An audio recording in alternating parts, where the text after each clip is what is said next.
What if I told you, most of your problems don't come from the world, but from the way you react to it? A careless word can ignite a firestorm. A single look of contempt can ruin an entire day. One impulsive email can haunt you for weeks. Modern psychology confirms this. Almost 90% of our daily decisions are driven not by reason, but by emotion. And more than 2,000 years ago, Marcus Aurelius already warned us. You have power over your mind, not outside events. Realize this, and you will find strength. Think about that. Strength is not in how fast you react. It's in the rare ability to choose when not to react. In an age of constant noise, endless notifications, and emotional traps at every corner, this is not weakness. It's the ultimate power. It's the heart of Stoicism. So, if you're ready to build the kind of calm that no chaos can break, stay with me until the end of this video. And if you find value here, consider subscribing so you never miss the next lesson that could change the way you live. Rule number 1. The sacred pause, your first shield. Seneca once said, "The greatest remedy for anger is delay." Think about that. Delay. Just a pause, a moment of stillness. Not an hour, not even a minute. Sometimes just a few seconds. And yet, those seconds can save a marriage. They can preserve a friendship. They can stop a careless financial decision that would take years to undo. Modern life makes us believe that speed is strength. Quick replies, instant reactions, fast judgments.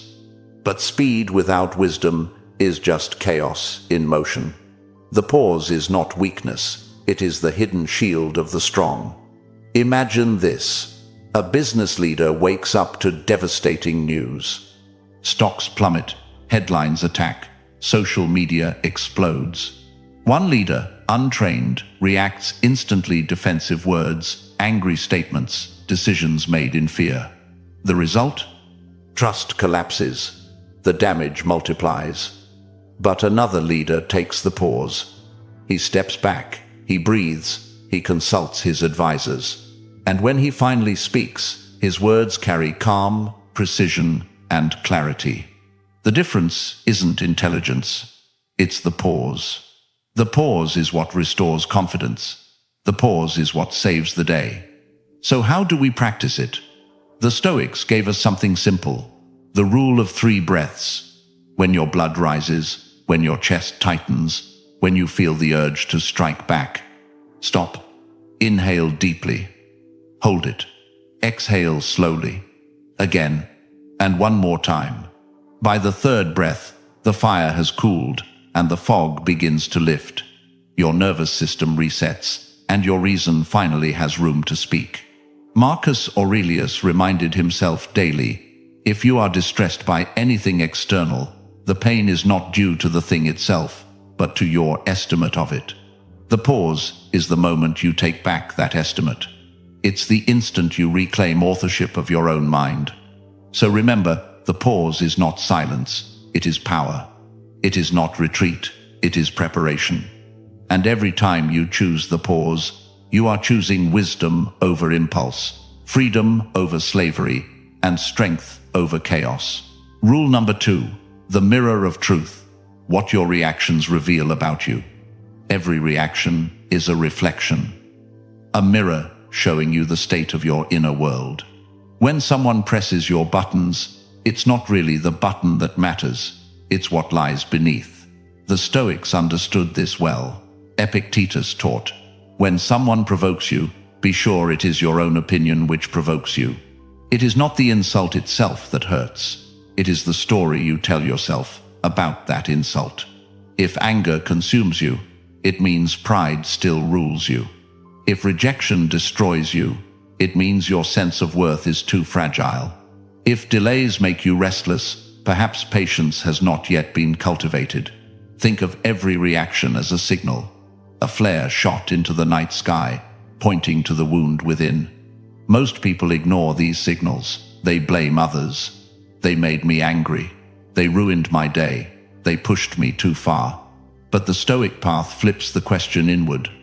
Why did I give them that power? Here's the shift. Instead of being ashamed of your reactions, you study them. Each emotional surge becomes a teacher. Anger says, your ego is too loud. Fear whispers, your trust in yourself is too small. Sadness reveals, something you value is unguarded. These aren't curses, they are invitations. Invitations to grow. So, the next time you feel provoked, don't rush to fight back.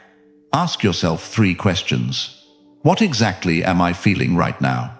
Why am I feeling it? And what truth about me does this reaction reveal? Imagine this in practice. Someone calls you a liar. If you know you've been honest, you shrug it off. But if the word burns inside you, maybe it's because dishonesty once lived in your past, or because your reputation means more to you than your truth. The insult is just a mirror. And the mirror shows the work you still need to do. Marcus Aurelius reminded himself, if someone can show me that what I think or do is not right, I will gladly change, for I seek the truth. He didn't see correction as an attack. He saw it as feedback, as a chance to refine his soul.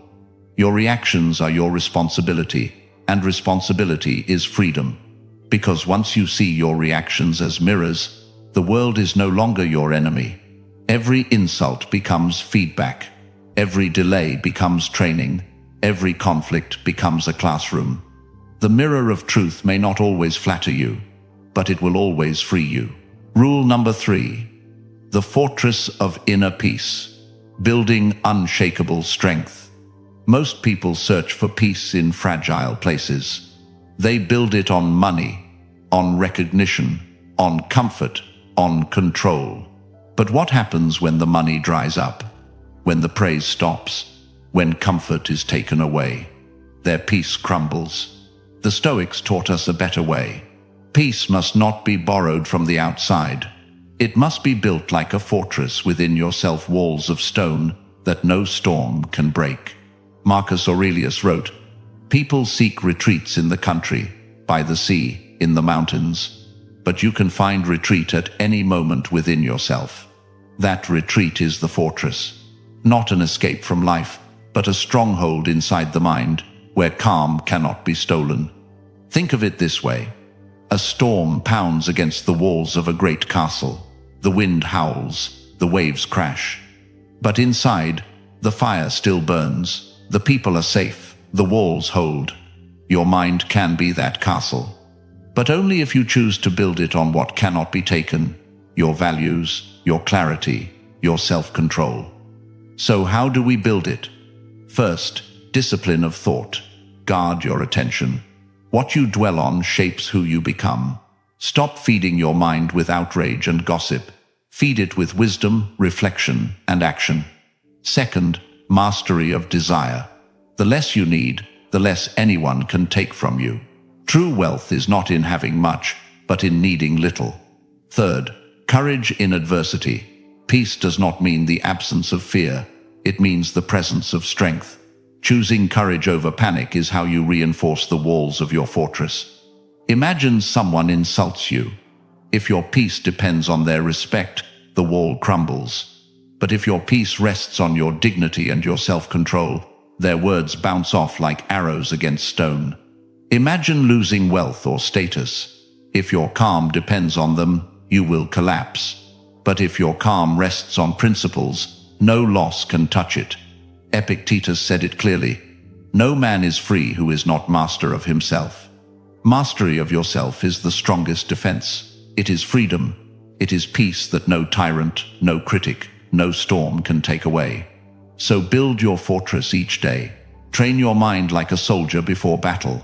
Guard it as you would guard the gates of a city. Because when the storm comes, and it will, your peace will not be shattered.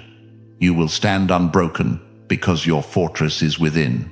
Rule number 4. Emotional Aikido, redirecting. Instead of resisting. When most people think of strength, they imagine resistance. Fighting back, pushing harder, meeting force with force. But the Stoics, like the masters of martial arts, newer, deeper truth. Real strength is not always found in resistance. Sometimes it is found in redirection. In Aikido, the goal is not to clash with the attacker head-on. The goal is to use their energy, to flow with it, to turn it into balance. The same principle applies to our emotions. Anger, fear, sadness. These are not enemies to be crushed. They are forces to be redirected. Think of anger. Left unchecked, it destroys relationships, poisons judgment, and burns the soul from within. But anger redirected can become courage. It can become determination to fight for justice or persistence to achieve a worthy goal. Fear, too, can paralyze us. But fear redirected becomes preparation. It sharpens the senses. It makes us ready. Even sadness, when embraced, can transform into compassion, into empathy that connects us more deeply with others.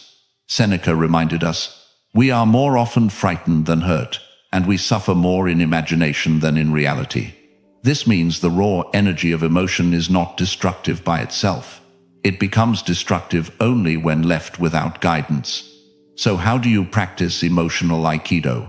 First, name the emotion clearly. Say to yourself, "This is anger, this is fear, this is grief." Naming takes away part of its grip.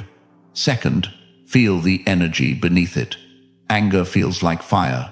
Fear feels like tension. Sadness feels like weight. Notice where it lives in your body. Third, redirect that energy towards something useful. Turn anger into fuel for self-improvement. Turn fear into a checklist for preparation. Turn sadness into kindness for someone else who is hurting. This is not suppression. Suppression only makes emotions grow stronger in the shadows. This is transformation. Nothing is wasted. Even pain becomes power. Marcus Aurelius wrote, "The best revenge is not to be like your enemy." That is redirection. Refusing to mirror the negativity of others, and instead using the moment to rise above. Think of water. Water does not resist the rock. It flows around it. Over time, it shapes even the hardest stone. So too can you shape your life, if you learn to redirect your emotions instead of fighting them. Emotional Aikido is the art of turning every feeling into strength. It is Stoicism in motion. It is how you stop being a victim of emotion and start becoming its master. Rule number 5. The Phoenix Principle. Rising stronger from every fall. Life will break you. That is not pessimism. It is reality. There will be betrayals. There will be losses. There will be failures that shake you to your core. But what defines you is not the breaking. It is what you choose to do afterward. The Stoics saw adversity not as a curse, but as a forge. Hardship is the fire, and you are the iron. Placed in the flames, struck by the hammer, you can emerge sharper, stronger, more resilient if you choose to rise. Marcus Aurelius reminded himself, "The impediment to action advances action. What stands in the way becomes the way." The obstacle is not the end of the road. The obstacle is the road. Think about your hardest moment. The day you thought you couldn't go on. The night when grief seemed unbearable. And yet, here you are, breathing, listening, alive. That survival is proof that resilience already lives within you. Now imagine if you didn't just survive, but rose stronger because of it. That is the Phoenix Principle. The phoenix is a mythic bird that burns, turns to ashes, and then rises again, renewed. This is not just a story. It is a metaphor for the Stoic path. Pain is not wasted. Suffering is not meaningless. Every scar tells a story of healing. Every fall creates the ground for rebirth. So, how do you practice it? First, acceptance. Do not resist reality. Do not waste strength wishing things were different. Accept what I learned. Second, meaning. Ask yourself, what can this teach me? How can I grow from this? The moment you give pain a purpose, it stops being just pain. It becomes fuel. Third, rebuilding. Do not return to who you were before. Rise as something stronger, wiser, freer. Seneca wrote, "Fire tests gold, adversity tests men. The fire may burn, but it also purifies. It clears away what is weak, so that what is strong can remain." This principle does not erase sorrow. The Stoics grieved too. Marcus Aurelius mourned the loss of his children. Seneca wrote openly of his pain, but they chose to transform grief into wisdom, weakness into strength, endings into beginnings. So remember, you are not fragile glass. You are fire-forged steel. You are the phoenix. Every obstacle, every fall, every heartbreak is not the end. It is the beginning of your next rise. Conclusion. Not reacting does not mean indifference. It means choosing your response with intention. The Stoics remind us, no one can rob you of your peace unless you hand it over. In today's noisy world, inner calm is the rarest advantage. If this message resonated, give it a like and subscribe for more Stoic lessons. And in the comments, type this as your commitment: I choose wisdom over reaction.